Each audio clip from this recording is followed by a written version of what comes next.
பெண்கள் பாதுகாப்பு தமிழ்நாட்டில் ஒண்ணுமே கிடையாது. ஜீரோ. ஜீரோனா ஒண்ணும் இல்ல. பெண்கள் பாதுகாப்பு பத்தி பேசவே முடியாது. வருஷத்துக்கு அத்தனை கொலைகள், அத்தனை கற்பழிப்புகள், குழந்தைகளை கூட்டின்னு போய் பாலியல் பலாத்காரம், பெண்களை அது 6 வயசு 60 வயசு 80 வயசு வித்தியாசமே கிடையாது. ஏன்? மது, போதை, குடி. குடிச்சிட்டா அவன் தனியா குடிச்ச வரவன் பொண்டாட்டி அடிப்பான். ஏன்னா அதுக்குதான் அவனுக்கு தைரியம். கும்பலா குடிச்சிட்டு வரவன் தனியாலாம் வந்தா பொண்ணுங்கிட்ட மாட்டிக்குவோன்னு தெரிஞ்சு 4 பேரா வந்து அந்த பொண்ணு தூக்கின்னு போறான். அவன்லாம் ஒரு ஆம்பளை அவனுங்க. இவ்வளவு போதையும் குடியும் குடிச்சிட்டு போற வர பொண்ணுங்களை வந்து சீண்டல் பண்றது, மிரட்டுறது, ஆபாசமா திட்டுறது, அதுக்கப்புறம் அவங்கள கூட்டின்னு போய் அவங்கள வந்து ஏதாவது காட்டுக்குள்ள கொண்டு போய் அவங்கள சீரழிக்கிறது. இதுதானா இது கலாச்சாரம்? இந்த கலாச்சாரத்தை ஊக்கி வைக்கிறதுக்காக நீங்க இவ்வளவு ஓட்டு வாங்கி ஜெயிச்சீங்க. அசிங்கமா இருக்குது கேட்கறதுக்கே. அதனால இந்த போதை, மது இதெல்லாம் ஒழிச்சாகணும். ஒழிச்சாதான் பெண்களுடைய பாதுகாப்பு. பெண்கள் மேல் நடக்கும் வன்முறை, அடி உத குத்த, அது மட்டும் கிடையாது, பெண்களை மிரட்டுறது பாருங்க. நேத்து ஒரு சம்பவமா தர்மபுரியிலன்னு மருத்துவர் அன்புமணி அவர்கள் அறிக்கை கூட கொடுத்திருக்கிறாரு. ஒரு பொண்ணு நல்லா ஸ்போர்ட்ஸ் வீர மங்கை, ஸ்போர்ட்ஸ் விளையாடுற பொண்ணை வந்து அங்க இருக்கிற வாத்தியார் வந்து மிரட்டி அத துன்புறுத்தி இருக்கிறாங்க. அந்த விஷயத்தை மறைக்கிறதுக்கு காசு வேற கொடுத்திருக்காங்க.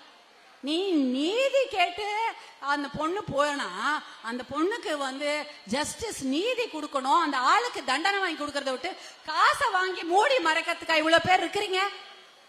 காசு அப்ப அந்த பொண்ணுடைய மனசு எவ்வளவு கஷ்டப்பட பாருங்க.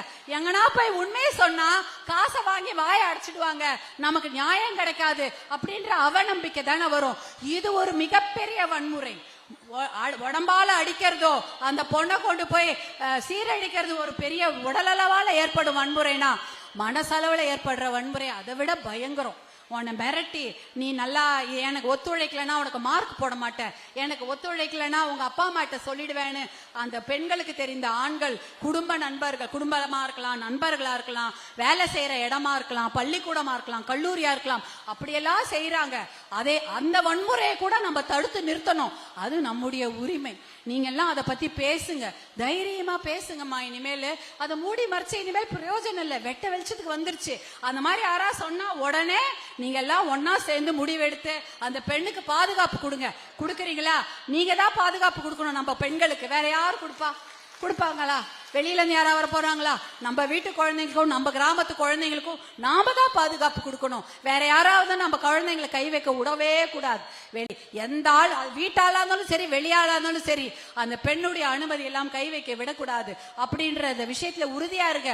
நம் பெண் குழந்தைங்களுக்கு நீங்க பாதுகாப்பு கொடுங்க. நீங்க போய் திட்டிடாதீங்க. அவங்கள பாதுகாப்பு கொடுத்து அந்த தப்பானவங்களுக்கு தண்டனை வாங்கி கொடுக்கறதா நம்மளுடைய வேலையா இருக்கணும். அதுதான் நம்முடைய உரிமை.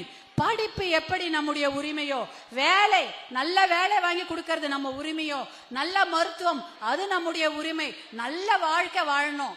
இந்த குடிசைதான் அதிகமா இருக்குது, குடிதான் அதிகமா இருக்குது. இதெல்லாம் நம்மளுடைய உரிமைய அவங்களுக்கு விட்டு கொடுத்துட்டோம். இனிமேல் விட்டு கொடுப்போமா? விட்டு கொடுக்க கூடாது, விட்டே கொடுக்க கூடாது. அவங்க வந்து ஏமாத்தினா ஏமாறாதீங்க என்பதை தான் இன்னைக்கு நான் உங்ககிட்ட சொல்லணும்னு வந்தேன்.